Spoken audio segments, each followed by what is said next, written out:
Hi everyone, and welcome to lesson number 1 on climate change and writing to persuade. So this is a new topic for you guys, and I think arguably of all of the topics that we have looked at, one of the most important. My reasons for that are twofold. Firstly, this is a topic which is relatively high prevalence at the moment in the media. I'm sure most of you will have heard of, if not watched and engaged with Greta Thunberg and her climate activism campaigns. So I know that many of you will be fairly well informed about this already, and hopefully that will give you a good grounding from which to develop your skills in creative and persuasive writing. Okay, so secondly, one of the reasons that this unit is particularly significant for me is that I think that English is about equipping you to be able to convey your ideas in a way that can be powerful and engaging for others. So I think English at its purest and best is about using your ability to write and to speak to change the world that you live in, and whether that's to persuade others to share your viewpoint, or whether that's about trying to bring about some sort of monumental change that you think will better your world, then English skills are right at the heart of that. So everything that we look at in this unit will be aimed at developing both your understanding of climate change and why it's important at the moment, but also in terms of giving you the skill set that you need to develop your persuasive writing. Okay, so we are going to now talk through the specific skills that we're going to be working on in this unit. Okay, so apologies for moving around on your screen, it's necessary to show you the text here. So there are kind of 3 key skill sets that we're going to talk through now, and these are what we are building up throughout the next series of lessons. Number 1, as I've said, is persuasive writing. So we're going to be analysing extracts from famous speeches, but also from significant examples of persuasive writing, and whether those are campaigns or whether those are the written text of speeches that have been delivered by some notable figures. We're going to be picking apart what it is that those writers are doing in their language, which has the effect of persuading us as readers or as audiences to agree with the content of their topic. Okay, so that topic obviously is climate change. There are going to be some other ethical issues which are kind of embedded within that bigger topic of climate change, and we're going to be examining some of those in further lessons. And thirdly, we are going to be thinking about the skills that you are going to be needing to prepare for future analysis of language. The reason that that's really important is as you continue with your studies in English, as you get closer to GCSE, you will be needing to write persuasively and to analyse other writing of a persuasive nature. So all of the skills that we build up in this unit are actually aimed at preparing you really effectively for your later studies. Okay, so that's a kind of overarching purpose of why we're doing what we're doing here. Okay, and the final thing to let you know about what we're learning about and why we're learning it, we are going to be working up towards an assessment at the end of the unit, and your assessment will be on writing a letter to persuade your MP to continue to raise the issue of climate change in government.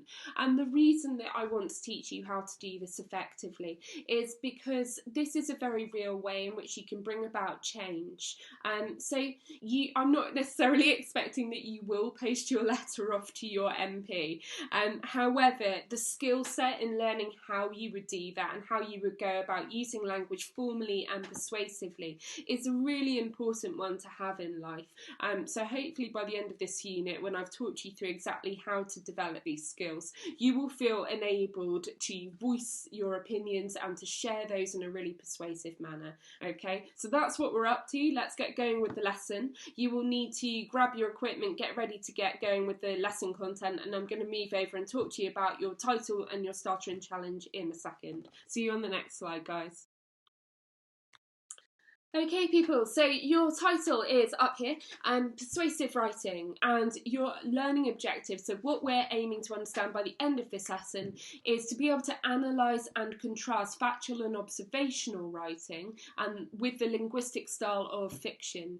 Okay, so we're looking at the differences between writing factually versus writing narratively to tell a story. And your starter over here is to work out what genre of writing deals with real subject matter and fact.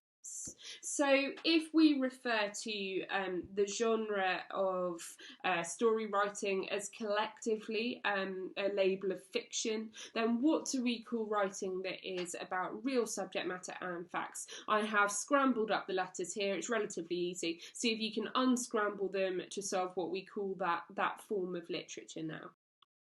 Right, if you haven't done so, pause the video and then I'll show you the answer. Okay, so fairly obviously we call literature which is about facts and about real subject matter non-fiction. So it's the opposite of the purpose of fiction, which is to create a false narrative and a make-believe world for us perhaps. Non-fiction is about very real subject matter. Okay, so that is the genre in which we are working, and I've given you at the bottom of the screen here 2 definitions, and these are keywords that I will be using when I'm talking you through this unit. So you will need to copy your definitions of these down into your books now. So you'll need to pause the video and then write down your definitions for, firstly, genre, which is the recognisable feature of a style of writing, i.e. the genre of romance fiction. I'm sure you can think of others: crime, detective fiction, mystery, thriller, etc. Okay, and then secondly, form. Form refers to the different varieties of text formats, i.e. novel, graphic novel, play, etc. Okay, so copy down those definitions and I'll meet you back here for the challenge in a second. Right guys, so you should now be ready for your challenge, and your challenge is to list as many different forms of the genre of non-fiction as you can, so as many different forms as you can think of, i.e. if I give you your first one as a newspaper, as a good example of non-fiction, so factual writing about real subject matter, how many other types of non-fiction can you list? Right, do that now, pause the video and I'll meet you back in a second. I'm sure many of you have got a fairly extensive list for this, and it is a really broad range of texts that we can encounter in non-fiction. So some of the things that you may have had, obviously newspapers, but you may have also thought about review writing and review magazines, for example, a music magazine or a film magazine. You might also have thought about things like very subject-specific writing that exists out there in the world. Now, I don't for a second think that many of you read like bird watching magazines or anything, but they do exist, and these are all examples of non-fiction. You might also think about like instruction manuals and autobiographies or biographies. All of those include very real subject matter, and they are writing from a place of factual content, as opposed to fiction where we're dealing with constructed narratives and make-believe worlds. Okay, so have a go now at adding any of those that I might have mentioned that you didn't get on your list. Again, anything that you add to your work or that I give you feedback on, try and do that in your green pen so that you are self-reflecting and showing that you're making improvements to your work as we go along. Okay? Okay, so I'm now going to show you in summary form what the differences are between fiction and non-fiction. If you're pretty confident that you've already got this, skip this, move on to the next slide. And for those of you that just want to make sure that you really have it solidly in your heads, then you will need to be copying down the information from this slide now.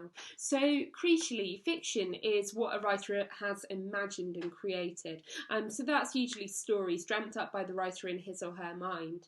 Whereas with non-fiction, a writer is dealing with what they see, what they know, what they think of the real world around them, or real experiences that they have encountered. And this is writing based on what the writer has seen, known, thinks about events and people in the world, or indeed what they have experienced. Now, many writers actually overlap and have engaged with both fiction and non-fiction writing in their experience. And a really good example of that is George Orwell. So many writers produce both fiction and non-fiction, but Orwell was a very good example of a writer who could do both very effectively. He's the author of 1984, which is a dystopia. That means it's a story set in a future kind of nightmare society. It's a nightmare vision of the world in which the government treats its people almost as slaves or captives. Okay. So, although he was capable of writing imaginatively with this fiction work, he was also very capable as a non-fiction writer, writing articles that were used sometimes as propaganda by the government of the time, but also in terms of like recounting his experiences and his views philosophically of his world. And now all of that counts as non-fiction writing. So many writers actually have the skill set to write effectively in fiction, but also to be able to develop really convincing non-fiction writing as well. And that's important that you appreciate that.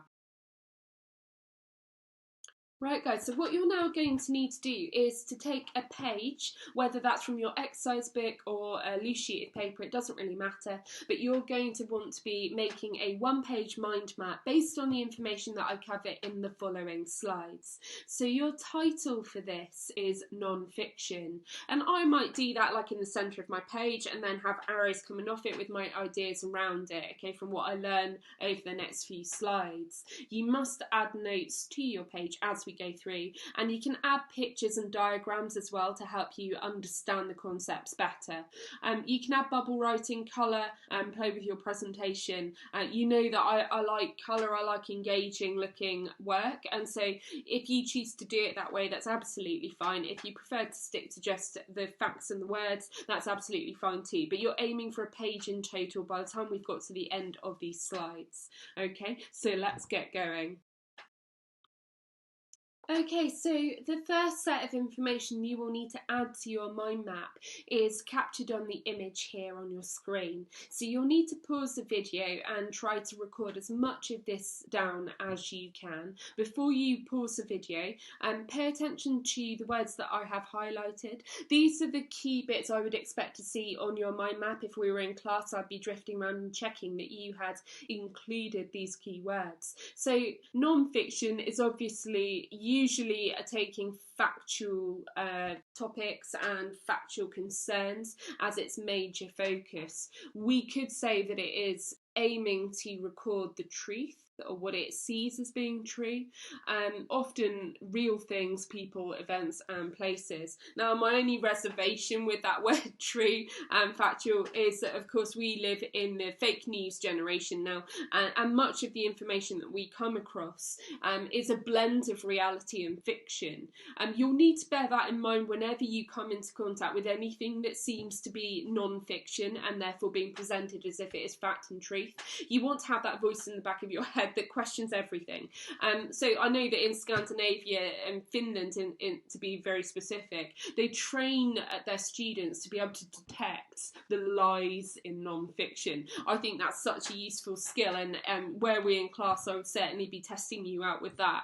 So have in the back of your head that non-fiction is aiming to be factual and truthful and real world in its focus. However, we live in an era of fake news and post-truth, as they sometimes refer to it as being, which means that it's become harder to separate out where fact and fiction overlap. Okay.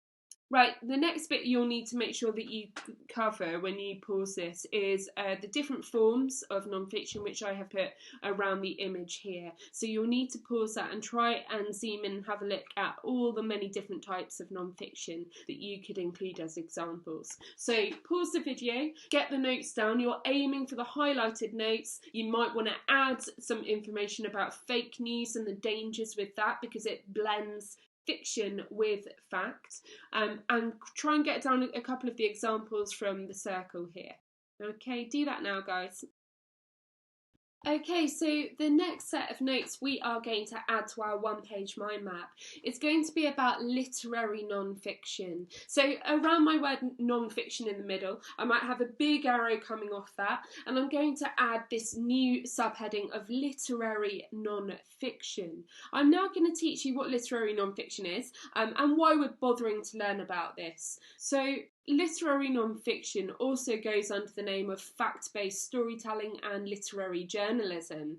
Okay, now remember that all of the bits that I highlight on here are things that I'm expecting to see you add to your mind map. So I'm going to be talking you through what's on the slide, and you're going to need to extract the information that you think is important, including my highlighted bits, and add them to your mind map. So non-fiction narratives are a combination of documented research, and amusing character-driven storytelling. So it's sort of a blend of, although it's factual, it gives us an insight not only into what has happened, but into the people involved, the characters, more insight into personality than we might see in something that was just pure factual recording, like a historical document. The narrator always sticks to the truth. That's important that you know that, and I'd add that down now. However, he or she can frequently adopt the features of a fictional story to grab the reader's attention. The narrator does not present the main point of the story in the first paragraph. Okay, so these are all features of what we call literary non-fiction, and you've got an example here. Now, Greta Thunberg is actually going to be a central figure in all of the work that we do for this unit, and she's kind of at the heart of all of this, and partly because she's become kind of the image of this movement for climate activism, but also because she has delivered some of the most persuasive speeches and writing. So she's a really good role model for us to look at in terms of her ability to use her voice to persuade others to do something that she thinks matters. Okay, so she will be kind of at the heart of everything that we look at, and I would add her to your mind map as an example of someone who has produced literary non-fiction, and you can see here the text that I'm referring to, and you can write those down. Okay, so we're now going to add some notes on what the purpose of non-fiction is. So it's actually written for several different reasons, and it could be for any of the purposes that I've included on this slide. So sometimes non-fiction, writing about something factual that you've got a strong opinion on, could be to argue a case. If we think again of Greta Thunberg, we're thinking about her arguing her case for the need to take climate change more seriously and to put some actions in place to try to prevent the escalation of climate change. But it can also be to inform us. If you think of your history lessons and the texts that you read there, you are reading to be informed about real things that have happened in our world. And of course, information about the past very much still affects our present and our future. So when someone is writing to inform, they're doing that with a long view to how that affects not just life in the past, but now and in the future also. It can also be to instruct. So if you pick up a recipe, I'm sure some of you have been baking during lockdown, and that is instructional. When you're reading a recipe, that is writing that has been specifically developed with the purpose of instructing you on what to do and how to do it well. It is also to persuade, so to change somebody's mind. The difference between arguing and persuading is really, it's like a fine line between the two. If you are arguing, you are probably doing that in order to persuade.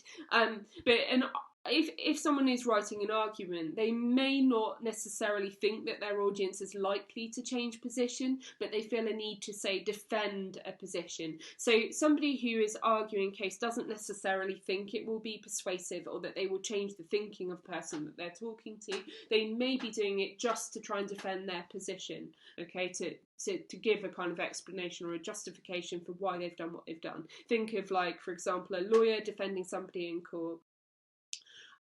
Also, it could be used to narrate or describe something. So if we think of like documentaries, obviously we hear those, we watch those and see those, but they are often scripted as well. So those will have been written with the aim of narrating or describing something that is happening in the world. If you think of David Attenborough and his great documentaries, those are scripted, and they've been designed to give you a narrative to describe what is being seen.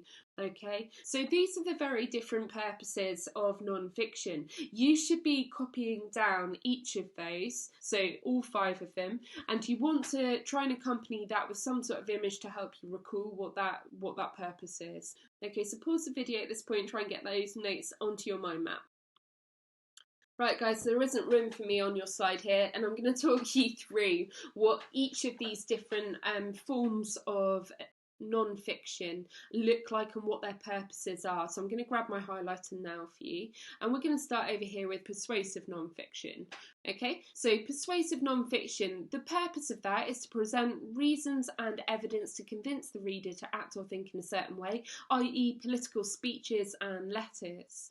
Okay, so that is one form of of persuasive non-fiction, we're now going to have a look at descriptive non-fiction and the definition of that. And the definition is that it uses details related to the senses to create mental images for the reader, i.e. character sketches in a historical text, and scientific observations or travel writing. So those are all your examples of descriptive non-fiction. Literary non-fiction tells stories of real life events, i.e. autobiographies and memoirs. And practical non-fiction is designed to communicate information. It appears mainly in popular magazines, newspapers, self-help and how-to books and history. Okay, so having a look at the slide that we're examining here and reading from, your job is going to be to try to summarise for each of these classes of non-fiction what they are. So you'll need to take the words from the right hand boxes and use those to summarise what each of these are. So I'd be copying down little subheadings on my mind map, like persuasive non-fiction, and below that I might say presents reasons or evidence, i.e. political speech, letters, etc.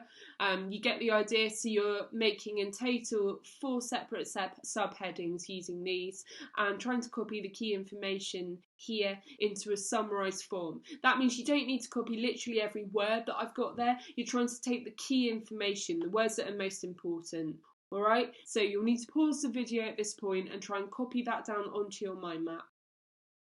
Okay people, so you should at this point have copied down the definitions of these forms of non-fiction here. So we've got practical non-fiction, descriptive non-fiction along the bottom of your screen, literary non-fiction and persuasive non-fiction. Okay, now these are not mapped up with the right example text, and your next task is going to be to try and reorder the forms of non-fiction to match the examples above.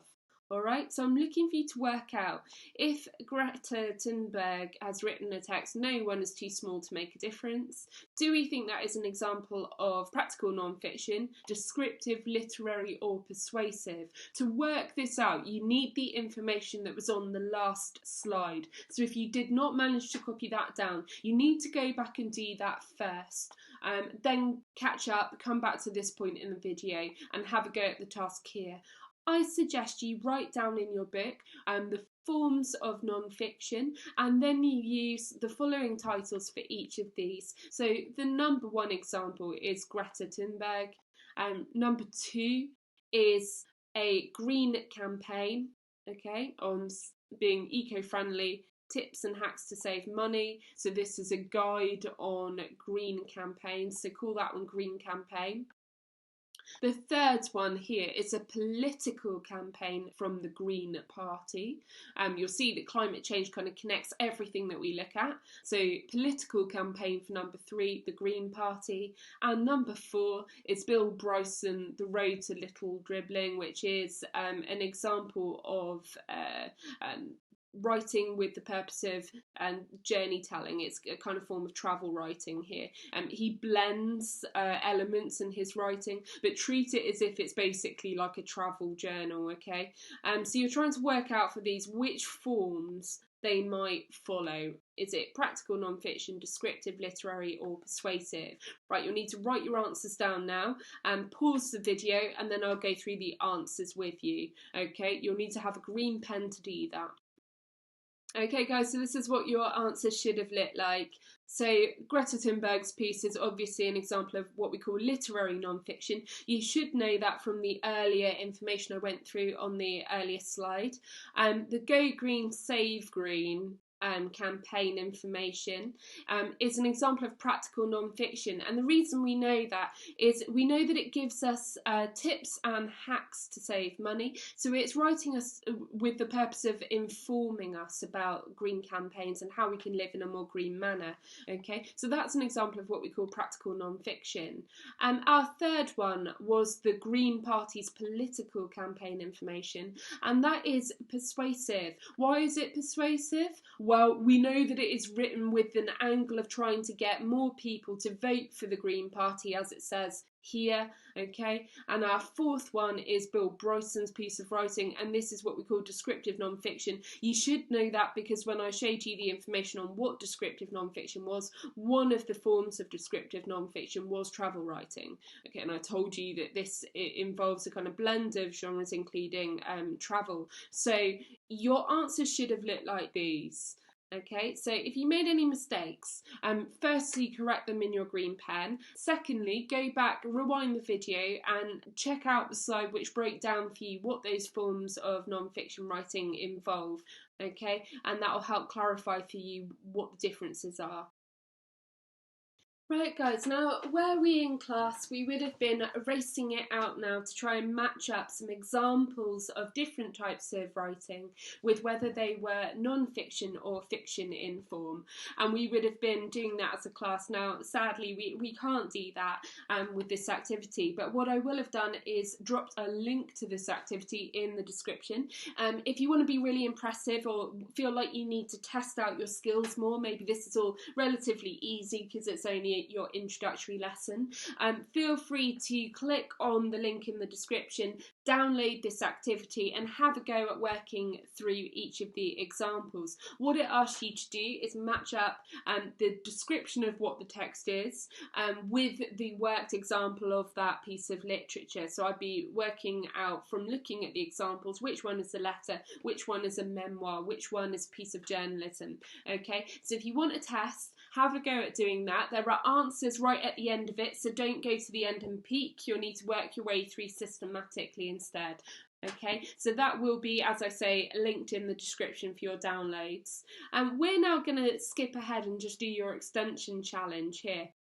So having mind mapped what you think non-fiction is and having listened to the slides so far and the information on those, your job now is going to be to define how fiction is different from non-fiction in style. You need to think about all the information we've discussed here. Think about perspective, tense, word choice. I want you to be really specific. How would you know that something was an example of non-fiction instead of an example of fiction? If you want a bonus challenge, tell me how you might know that something is fake news. Okay, so complete those tasks and then pause the video. So for those of you who downloaded the last activity from the description and gave it a go at matching up the types of literary work to their examples, here are your answers above. So you'll need to grab a green pen and go through and mark those off. For those of you that had a go at the extension challenge, here are a breakdown of the answers you could have for the differences between fiction and non-fiction. So some of these are more detailed than others. I'm not going to read through each of these. You can pause the video and read these for yourself, but you want to mark off that you've got the key features of both fiction and non-fiction down accurately in your answer. If you didn't have a very detailed answer, try and add some of the points in green pen based on the slide here, okay? Right, guys, that is it for our first lesson. Now, the whole purpose of this was just to give you an overall insight into what non-fiction is and to the specifics of the genre before we start really launching into persuasive writing in a purer sense, okay? I hope that you have found some of the information today useful and you've got your heads around the different forms of non-fiction. We're going to go back and check that against the starter and against your learning objective, and then you'll be done for this lesson, okay? Right, so as I said, we're going to just check that you have achieved what we set out to achieve today. So our purpose was to analyse and contrast factual and observational writing and the linguistic style of that with fiction. So trying to understand the differences between what non-fiction looks like and the style that it might manifest in against what we expect from fiction writing, so narrative. Okay, so hopefully by the end of today's lesson you do feel that you have a bit of a better grasp of what non-fiction is and the forms that might take. If any of that still feels a little bit hazy for you, feel free to go do your own research on this and add it to your mind map. Otherwise, go back and replay sections from the video until you feel a little bit more confident with the differences. You can always drop me a message as well, contact me on Show My Homework or via my work email, which most of you will have, okay, and I will gladly help you out with that. Right guys, thank you for sitting through and watching all of this. I shall see you on the next lesson. Bye guys.